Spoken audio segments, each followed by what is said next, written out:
Good morning and good day. Shalom and Happy New Year sa lahat ng ating mga kapatid at lahat ng sumusubaybay at tumatangkilik sa ating daily devotional. Ngayon po ay araw ng Biyernes. It's Friday and the 1st of January 2021. Unang araw po ito ng bagong taon. Kumusta po ang inyong celebration kagabi? At kumusta po ang pag-welcome natin sa bagong taon? Alam niyo ho, sa survey na inilabas ng Inquirer newspaper sa Philippines, ay majority ng mga Filipinos ay umaasa na ang bagong taon na ito, 2021, ay isang mas mabuting taon kumpara sa nakaraang taon. So very optimistic po ang ating mga kababayan na ang taong kasalukuyan, unang araw pa lang kasalukuyan, ay mas mabuti, mas maganda. So kung sila ay optimistic na may magandang mangyayari sa taong ito, lalong-lalo na po tayo dahil tayo po ay may pinanghahawakan na salita ng Diyos, may pinanghahawakan ng mga pangako ng Diyos sa atin. And 2021 is our year of great spiritual reset and our year of great glory, God's great glory na mag-manifest sa ating kalagitnaan. Ako po ay excited na bagong taon na. At itong ating devotional ay first devotional, daily devotional sa bagong taon. Salamat po, alam ko medyo napuyat kay kagabi, pero tatanggap pa rin tayo ng banal na salita ng Diyos na ating pong tatanggapin ngayon ay kapahayagan sa mga biyayang ipinangako ng Diyos. Pindutin niyo po ang inyong share button upang ang ating devotional ngayon ay maging pagpapala din sa ibang tao. Amen. Bago po ako mag-start sa ating devotional topic, ay samahan niyo po ako sa pananalangin. Hallelujah. Thank you God, unang araw po ng bagong taon. At kami nagpapasalamat na meron kaagad kami spiritual na pagkain sa unang araw na ito. Na hindi nadideny ang aming spiritual feeding, ang aming spiritual needs ay nakakatagpo ng fulfillment, Panginoon, sa pamagitan ng pang-araw-araw na salita mo na aming tinatanggap. Pagpalain mo kaming lahat, ibuhos niyo po ang masaganang biyaya sa amin. Ang bukas na kalangitan ay sumaaming lahat. Ang pagbuhos ng masaganang pagpapala sa lahat ng mga mahal namin sa buhay, sa lahat ng aming mga kapatiran sa pananampalataya, sa buong denomination ng Jesus the Living Gospel, sa buong bansang Pilipinas, at sa buong mundo sa oras na ito. Salamat po at umaasa kami na may pangungusap po kayong tatanggapin namin sa oras na ito at pagalingin niyo po ang may mga sakit, i-provide ang mga pangangailangan, ang kalakasan ay sumaamin, ang patnubay, ang aliw, ang kagalakan, ang pagpapala ay sumaaming lahat. Sa pangalan mo, Jesus. Amen. And Amen. Purihin ang Diyos. Ang ating topic po ngayon, mga minamahal, ay why we don't give up. Bakit nga ba hindi dapat tayo mag-give up sa ating mga sitwasyon? Well, marami na pong bumibigay, nag-give up. Hindi na makayanan ang mga challenges ng buhay. Actually, marami pong hopeless sa panahong ito.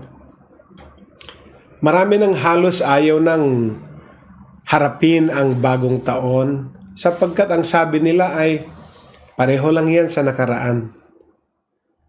At yung iba ay tuluyan ng isinuko ang kanilang pag-asa. Pero ang tanong nga sa umagang ito, bakit hindi natin kailangang mag-give up? Sapagkat meron po tayong encouragement na tatanggapin mula sa salita ng Diyos hango sa Galatians 6:9 in the New Living Translation. Ito po ang sinasabi. So let's not get tired of doing what is good. At just the right time, we will reap a harvest of blessing if we don't give up. Galatians 6:9. One more time. So let's not get tired of doing what is good. At just the right time, we will reap a harvest of blessing if we don't give up. Blessed be the reading of the Word. Yan pang pag-uusapan natin. Huwag kayong mapagod sa paggawa ng mabuti sapagkat sa tamang panahon, sa takdang panahon, ay aanihin ninyo ang ani ng biyaya kung hindi kayo bibigay. Ito po ay encouragement ni Apostol Pablo sa mga kapatiran sa Galacia. And so, if you want to be a righteous woman or man of God, then you have to learn how to be resilient. Amen? Kung gusto nating maging matuwid na tagasunod ng Panginoong Diyos, then dapat matutunan nating maging matatag. Sa panahong ito, kailangan po ng pagiging matatag sa lahat ng uri ng pagsubok. Napakarami pong mga pagsubok ngayon. Pero kailangan natin maging resilient. Kailangan nating maging bold. Kailangan nating maging strong. Kailangan nating maging resilient sa mga pinagdadaanan natin.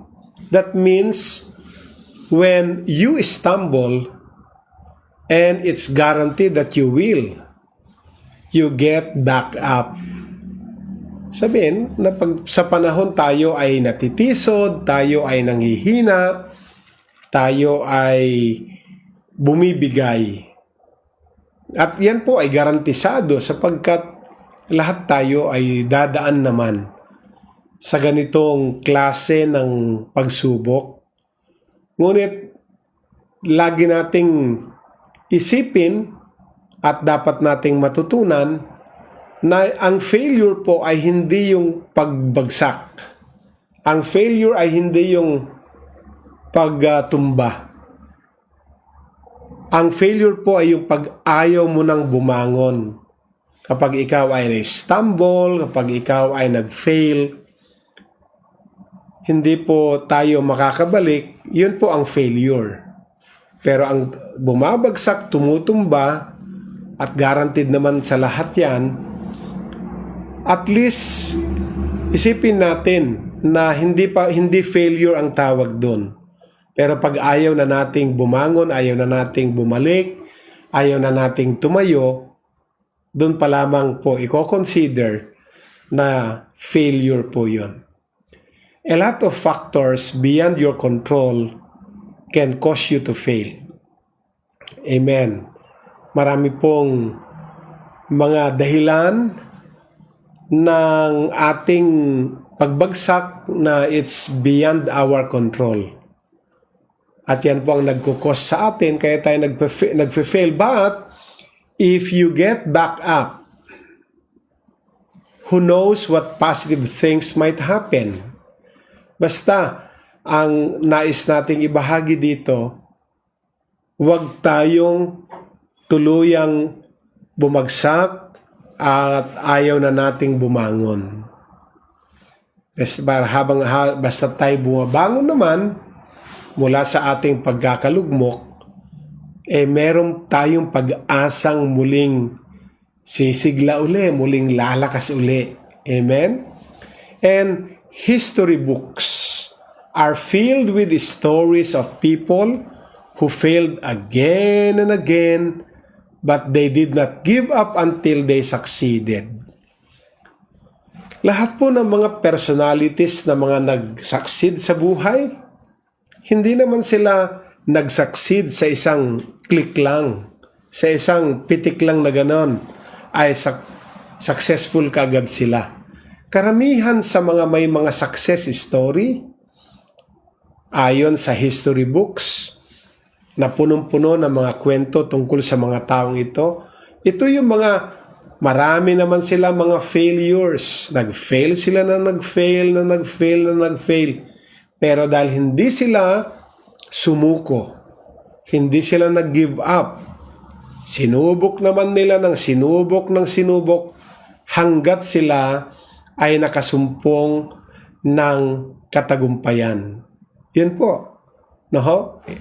Ilan sa mga personalities po maaring kilala ninyo, mga personalities? Kasi mga known na mga personalities itong mga ito.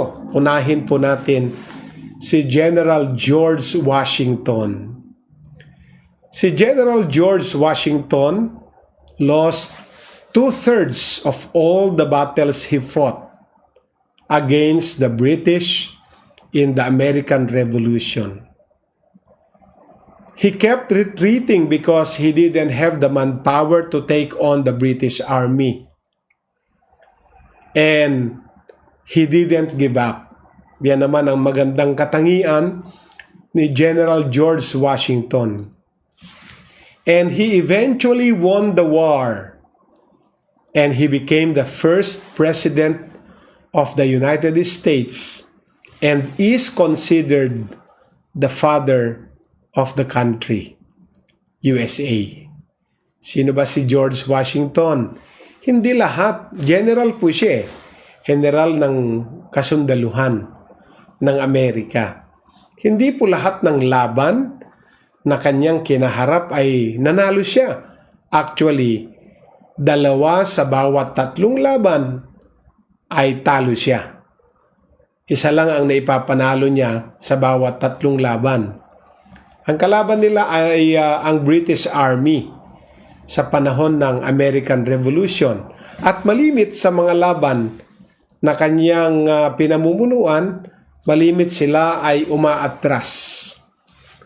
Sila ay nagre-retreat dahil wala silang sapat na manpower, wala silang sapat na kakayanan o armas para talunin ang British Army. Pero hindi siya sumuko. Siya ay patuloy na nakipaglaban. Sabi ko nga sa inyo, 2 sa bawat 3 laban niya ay lagi siyang talo. Karamihan pa sa mga ipinanalo niya ay nagre-retreat muna sila, saka sila bubuelo para lusubin uli ang kalaban. And he eventually won the war. Not only the battle, but the war. Siya po ay nagwagi sa buong digmaan, sa buong giyera.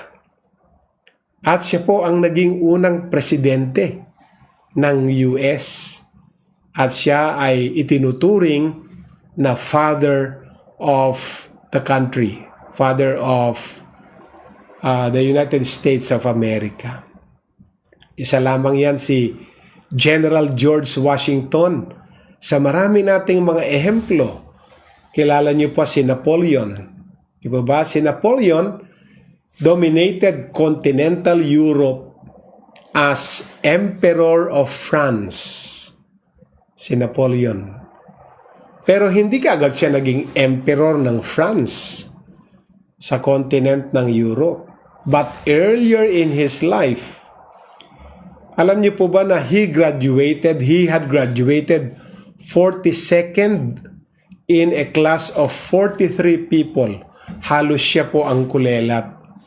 Halos siya po ang nasa pinakadulo ng kanyang klase.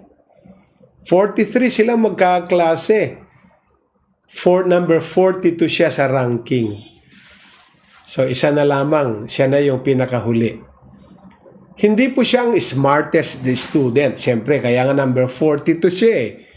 Kasi kung siya ang smartest amongst the 43, dapat nasa 1 to 5 siya. Pero number 42 siya eh. Kaya nga, he wasn't the smartest student. But he is regarded as a military genius. And his methods are still studied in many schools today. Hindi nga siya ang top of the class. 42nd siya sa 43 people sa kanilang klase. Hindi siya ang smartest, pero regarded siya as a military genius. Siya ay late bloomer. At yung kanyang method or mga methods ng war, ng gyera at patungkol sa military science ay hanggang ngayon pinag-aaralan pa ang kanyang mga principles and methods kasi itinuring siyang isang military genius. Hanggang ngayon ay pinag-aaralan sa West Point, pinag-aaralan sa PMA, itong mga naging istorya ng mga kilalang mga mandirigma. So tapos na tayo kay General George Washington, si Napoleon. And let's go to isang scientist naman. Kilala niyo ito, si Albert Einstein. Kilala niyo ba si Albert Einstein? One of the greatest scientists of all time. Si Albert Einstein. Didn't say a single word until he was more than 4 years old. Akala nga nila hindi siya marunong magsalita. Akala nga nila delayed siya. Sapagkat walang lumabas na salita sa bibig niya, hindi siya nakapag-utter ng kahit isang word until siya ay halos maglilimang taong gulang. More than 4 years old po siya nung magsimulang lumabas ang salita sa kanyang bibig. He did so poorly in school that at age 16, he failed to pass the entrance exam for the Swiss Polytechnic School. Still, he went on to reinvent science and math. Kaya siya ang father ng science and math, di ba? Kita ho ninyo, dahil sa hindi rin siya good performer sa eskwelahan, katulad ni Napoleon, di po ba? Nung 16 na taong gulang si Albert Einstein, nag-fail siya sa entrance exam para makapasok siya sa isang polytechnic school sa Switzerland. Pero alam niyo ho, si Albert Einstein ay na-reinvent niya ang science and math. Kita ho ninyo? Ang ating pinag-uusapan, why we do not give up. Itong pinag-uusapan natin mga personalities, malamang hindi pa sila Christian. Malamang hindi rin sila katulad natin na naniniwala sa Panginoon. Pero yung mga principles nila ay mga biblical principles. Ang principle na in-apply ni General George Washington, yung principle na in-apply ni Napoleon, ang principle na in-apply ni Albert Einstein, ay principle ng Galatians 6:9. Amen? Yung binasa natin kanina. Si Babe Ruth was one of the best baseball players ever. Pag sinabing basketball, Michael Jordan. Pag sinabing golf, Tiger Woods. Pag sinabing boxing, Manny Pacquiao. Pero pag sinabing baseball, ang best player, baseball player, ay Babe Ruth. Bakit siya ang tinagurian na best baseball player ever? Siya po ay nakahit ng 714 home runs in his career. A record that stood for almost 40 years. Walang nakabreak. Sa loob ng 40 years, 4 decades, ay walang nakabreak sa kanyang record ng 714 home runs. But he also struck out 1,330 times. For years, Babe Ruth held the records both for most home runs and the most strikeouts. Ganun siya kagaling. At tapos na tayo kay General George Washington, Napoleon, Albert Einstein, Babe Ruth, iba't ibang mga fields ng expertise. 'Di ba? Sila nakilala. And I don't hold up any of these men as example for godly living. Silang apat ay wala tayong pwedeng maging example or godly example or biblical example ng kanilang mga buhay. Well, nagkilala sila sa kanilang mga kanya-kanyang fields. Pero hindi natin sila maalala sa anumang godly example or godly living na kanilang naipakita. But they accomplished much in the eyes of the world because ano ang principle? They didn't give up. Maaring hindi nga sila katulad natin, maaring hindi sila mga examples na mga godly living, pero sila ay naka-accomplish ng napakarami sa mata ng mundong ito dahil sa in-apply nilang principle na hindi sila nag-give up sa mga panahon na nag-fail sila. Imagine what God can do with righteous women and righteous men who keep moving forward and working for whatever God has called them to. Imaginin po ninyo, isipin po ninyo, na ano ang pwedeng gawin ng Diyos sa isang matuwid na babae, isang matuwid na lalaki, na nagpapatuloy sa pag-usad, pagpapatuloy sa kabila ng napakaraming pagsubok para gampanan ang mga bagay na gustong gampanan natin ayon sa gusto ng Diyos. Kumbaga, kaya natin ginamit yung 4 na personalities. Tapos saka ko sinabing wala silang mga examples of godly living. Imaginin ho ninyo, tayo na nakakaalam sa Biblia, tayo na alam natin ang mga principles sa Biblia, alam natin ang mga encouragement ng Biblia, alam natin ang mga pinapangaral ng Biblia, dapat tayo ay lalong mas tumatayo na hindi nag-give up kahit ano pang dumating na sitwasyon. Amen? Kasi ito lang naman ang pinanghahawakan natin na verse sa Bible. Galatians 6:9. So let's not get tired of doing what is good. At just the right time, we will reap a harvest of blessing if we don't give up.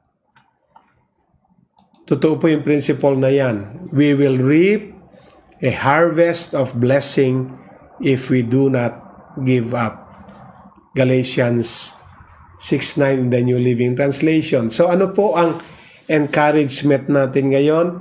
January 1, keep going, kapatid. And don't let your failure be final. Amen? Keep going. Don't give up. Don't let your failure be final. Don't let your failure be final. You never know what God can do through you. Meron kang kakaibang potential. Hindi mo halos maisip kung anong pwedeng gawin ng Diyos sa iyo at sa akin at sa ating lahat. Meron siyang kayang gawin. Nag-fail tayo, basta nagpapatuloy tayo, hindi final ang failure. Amen? Purihin ang Diyos na buhay. So this time, atin pong i-declare itong ating prayer. Sabihin natin, Heavenly Father, I will keep going and I don't let my failure be final. I never know what I can do, what you can do through me. Amen. And amen. Ang failure mo ay hindi final hanggat nagpapatuloy ka sa Panginoon. Let us pray. God in heaven, maraming salamat muli sa encouragement na aming tinanggap, sa pagtuturo sa amin to just keep going. Dahil ang anumang kahinaan, anumang failure namin ay hindi naman final hanggat kami ay bumabangon at bumabangon every time na kami ay nagfe-fail. Kung yung apat ngang personalities, wala nga silang example of godly living. Kami ay may Bibliang pinanghawakan, may mga principles na naintindihan. Tulungan mo lang kaming gawin ito. At kami po ay magiging successful din na tagasunod mo. I-bless mo po ang bawat isa. Palain mong gawa ng aming mga kamay sa aming pagsisimula sa araw na ito. Ikaw po ang may taas, mapapurihan, parangalan. Palain niyo po ang taong 2021 para sa bawat sa amin. Sa pangalan mo, Jesus. Amen and amen. At mamayang alas 9 ng umaga, ngayong umaga, 6:30, 7 o'clock na po, mamayang 9 o'clock ng umaga po, ay babalik po ako para sa ating New Year's Day message. Wala po tayong Hope Hour mamayang alauna. So, it's New Year's Day, wala po tayong Hope Hour. Magre-resume po tayo sa susunod na araw. So, kita-kita po tayo mamaya, alas 9 ng umaga. Samahan niyo po ako. Ito po si Pastor Rene Alog at kagalakan ko pong muling makapaglingkod sa inyong lahat. Kita-kita po tayo mamaya. Nag-iiwan po ako ng pag-ibig, kagalakan, at ang kapayapaan ng Diyos. God bless us all and Shalom!